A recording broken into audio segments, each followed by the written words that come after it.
Raúl Rulo de la Torre, buenas tardes, muchas gracias por recibirnos a esta hora, ¿cómo estás? ¿Cómo te va, Sergio? ¿Qué tal? Muy bien, gracias por el llamado. Raúl, bueno, en medio de esta tarde gris en la Patagonia y en Capital, con lluvia en buena parte del país, nos pareció que era un lindo momento para que nos hicieras un panorama somero de lo que ha sido el impacto de la pandemia en la economía mundial. Yo creo que nunca nos habríamos detenido a pensar que esto podía suceder, que la economía del mundo iba a estar parada por esta razón.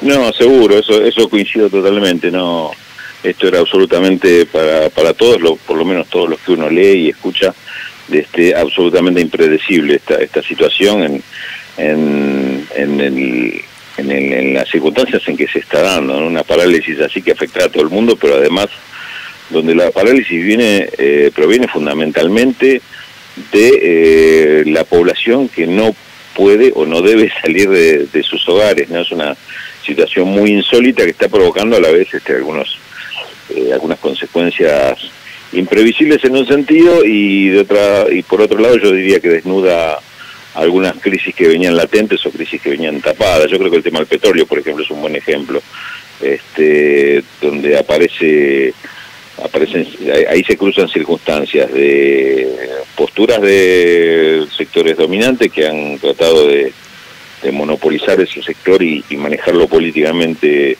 en su beneficio, que es el caso de Estados Unidos. Un desequilibrio que ya venía planteado entre el tema de oferta y demanda y de un control de los países de la OPEP que ya no era tal, ya tampoco era que la OPEP tenía en sus manos el manejo de esta herramienta, y de repente te aparece esta situación donde se cae prácticamente el 80% del consumo mundial de petróleo porque los vehículos no se mueven, no hay demanda para esto, los motores que trabaja combustión también con combustible líquido tampoco están funcionando. Bueno, se dan una serie de circunstancias que de repente cambió absolutamente el horizonte, y quienes peor quedaron parados en esa situación son aquellos que habían hecho alguna operación a futuro, a 60, 90 días, tomando grandes compras de petróleo que hoy no saben qué hacer. Esto digo como resultado de la insólita situación de que el petróleo valiera menos que cero, es decir, que aquel que tenía una compra hecha quería sacársela de encima, y aunque sea que le pagaran para sacarse la cosa de encima, pues no sabía qué hacer con el barco que tenía que recibir cargado de petróleo, entonces pagaba para que se lo llevaran, es decir, el vendedor es el que pagaba. Pero esto es solamente una de las fotografías que tiene esta situación de crisis internacional, donde uno podría hacer una perspectiva sobre todo lo que se ha movido del lugar, que quién sabe si vuelve al mismo lugar que antes, y por otra parte un final todavía indescifrable, ¿no? Nadie sabe exactamente cuándo y cómo termina todo esto, pero evidentemente hay una serie de cuestiones que se han movido. El rol del Estado me parece que se ha revitalizado en todo el mundo, en cualquier país o región que analices. Hay que ver si después, en función de qué objetivos se da el rol de ese Estado. Ya tuvimos 2008-2009 una crisis donde el Estado puede funcionar a los intereses de las grandes corporaciones y antes que nada le resolvió el problema a las grandes corporaciones. Por eso que la crisis en algún sentido siguió latente y explota ahora. Y en otros casos se da en que vuelve el Estado a ser el ordenador de las sociedades, no solo de la salud, sino de la economía. Argentina es un ejemplo, y quizás algo de esto después quede también, porque la salida de esta crisis no va a ser fácil, no va a ser sencilla ni inmediata, va a haber un periodo de adaptación donde en ese periodo o se pueden arreglar algunos de los desequilibrios que existían antes o volvemos a los mismos desequilibrios o peor. Me parece que esos es todo un abanico de posibilidades que queda abierta, pero bueno, me parece de todas formas, como decías al principio, es una buena posibilidad, una buena alternativa para pensar en todo eso y empezar a imaginar y trabajar desde ahora en cómo se resuelve esta cuestión, ¿no? Además, Raúl, porque esta situación viene precedida casi al mismo tiempo de una gran pelea geopolítica, geoeconómica entre las dos potencias, Estados Unidos y China, con Europa en el medio. ¿Cómo se saldrá de todo esto? ¿Qué quedará de todo esto? Ahí yo te digo, lo primero que vengo advirtiendo es que ocurre otra vez lo que venía ocurriendo en el transcurso de esta pelea, que quien está en el medio, Europa, es la que sale más perjudicada de los tres. Europa me parece que está pagando una crisis de falta de conducción política que ya viene arrastrando hace por lo menos 20 años o más, y en estas circunstancias lo está golpeando muy fuerte. En términos de salud, sin duda, pero y sobre todo en países que para nosotros son países absolutamente referentes, como puede ser Italia y España, por el origen de gran parte de nuestra población, pero además recordemos que venía del Brexit, de la salida del Reino Unido. Esto también alimenta algunas otras alguna otra especulación que hay sobre alguna otra salida del Brexit. Hay que ver cómo queda parado Alemania y Francia frente a esta situación, y bueno, y su relación con Estados Unidos me parece que también está muy dañada, y esto va a tener también efecto, impacto en el futuro. Estados Unidos y China claramente también, digamos, uno ve lo que es las culpas que mutuamente se adjudican con respecto a esta crisis sanitaria a nivel internacional, esta pandemia, y dice, bueno, esto es la continuación de una puja, una pelea por otros medios, con otros argumentos, pero sigue siendo la misma puja. Y también hay que ver cómo salen ambos países de esta situación. Parecería una vez más que China va sacando ventaja, ¿no? Digamos, digo una vez más porque los últimos acontecimientos han mostrado eso, China sacando alguna ventaja y acortando las distancias que tenía Estados Unidos. A esta altura ya no sé si hay distancia o si China en algunos aspectos ya no está por arriba, pero me parece que esa hegemonía mundial de Estados Unidos cada vez le está costando más, o por lo menos le está haciendo más costosa sostenerla. Me refiero, por ejemplo, a la hegemonía económica vía dólar como moneda mundial, la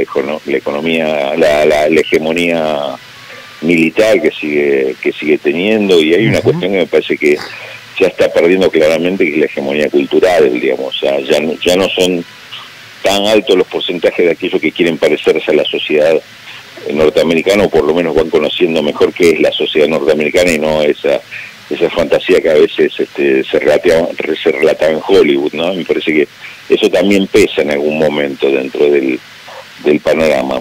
Por eso ese terreno que vos estás describiendo me parece que es otro gran interrogante sobre cómo se va a resolver y cómo se va a salir de esta situación.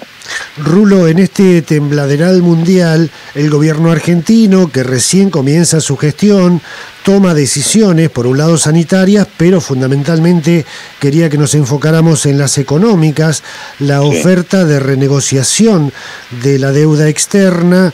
¿Cómo la ves? ¿Cómo has visto la recepción por parte de los bonistas? Al principio te digo, la actitud que tomó Argentina me pareció más audaz de lo que esperaba. Se habló en algún momento, y se habló bastante, en los últimos 20 días, te diría, por ubicarlo en algún momento en el tiempo más o menos cercano, se habló mucho de una suspensión de pagos, un acuerdo para la suspensión de pagos y postergar todo en 6 meses, por ejemplo, hacia adelante. No obligar a Argentina a cumplir con los vencimientos, pero tampoco dar una solución hacia el final. La decisión que tomó el gobierno argentino fue más audaz, dijo, no, hago ahora la propuesta. Es decir, se demoró unos 20 días, 30 días con respecto al cronograma inicial, pero hizo la propuesta. Planteó una propuesta y es una propuesta firme, digamos, está en la misma línea de lo que Martín Guzmán decía 6 meses atrás.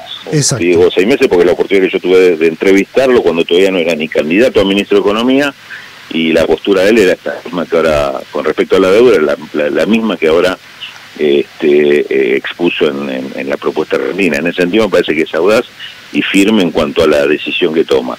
La recepción, por la información que estamos teniendo, en una primera instancia me parece que es buena, porque hay una actitud de los fondos acreedores del exterior de querer negociar, cosa que es una primera respuesta positiva. No le dieron la espalda.